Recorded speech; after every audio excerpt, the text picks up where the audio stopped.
గోవా పర్యటనలో ఉన్న ప్రధాని మోదీ ప్రపంచంలోనే అత్యంత ఎత్తైన శ్రీరాముడి విగ్రహాన్ని ఆవిష్కరించారు. ఇప్పుడు ఆ లైవ్ లో చూద్దాం. भविष्य की पीढ़ियों को अपनी जड़ों से जुड़े रहने की प्रेरणा देती है. साथियों, गोवा की इस पवित्र भूमि का अपना एक विशिष्ट आध्यात्मिक स्वरूप भी है.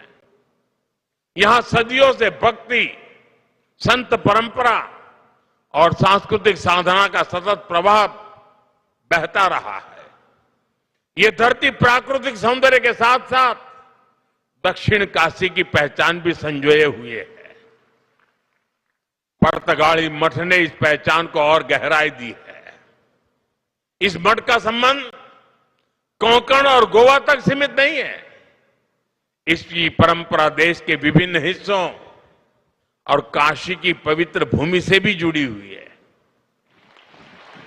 काशी का सांसद होने के नाते मेरे लिए और भी गर्व की बात है.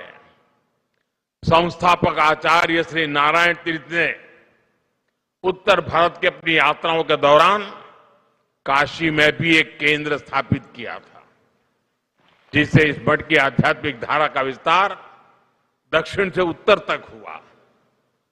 आज भी काशी में उनके द्वारा स्थापित केंद्र समाज सेवा का माध्यम बना हुआ है.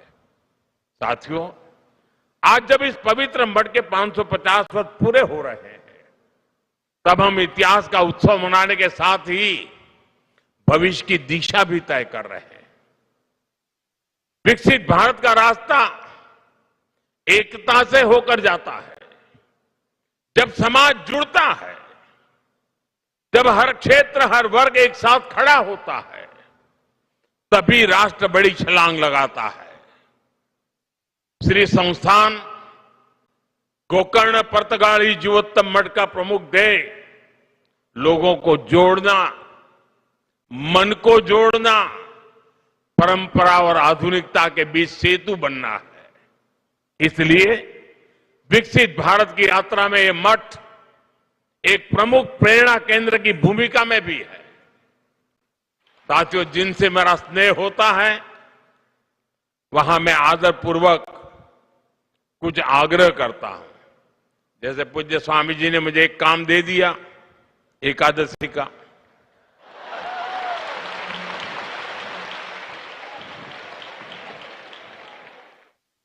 वो तो संत है तो एक में मान जाते हैं, लेकिन मैं एक में मानने वालों में से नहीं हूं. और इसलिए आज आपके बीच आया हूं तो मेरे मन में सहज ही कुछ बातें आ रही है, जिन्हें मैं आपसे साझा करना चाहता हूं. मैं आपसे 9 आग्रह करना चाहता हूं, जिसे आपके संस्थान के माध्यम से जन जन तक पहुंचाया जा सकता है.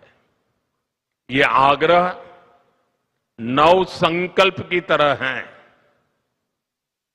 विकसित भारत का सपना तभी पूरा होगा जब हम पर्यावरण की रक्षा को अपना धर्म माने.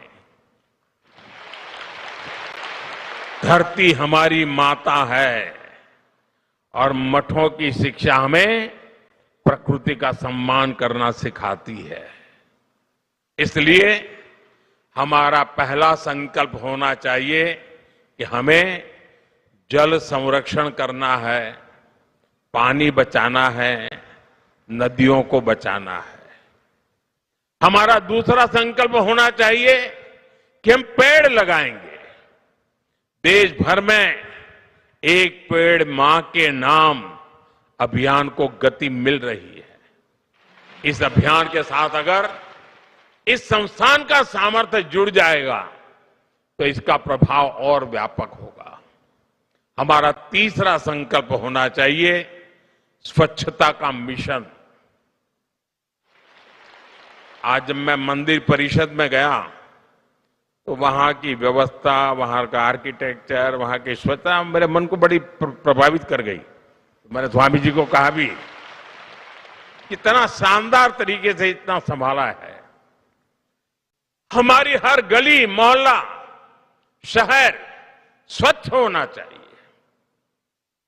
चौथे संकल्प के रूप में हमें स्वदेशी को अपनाना होगा.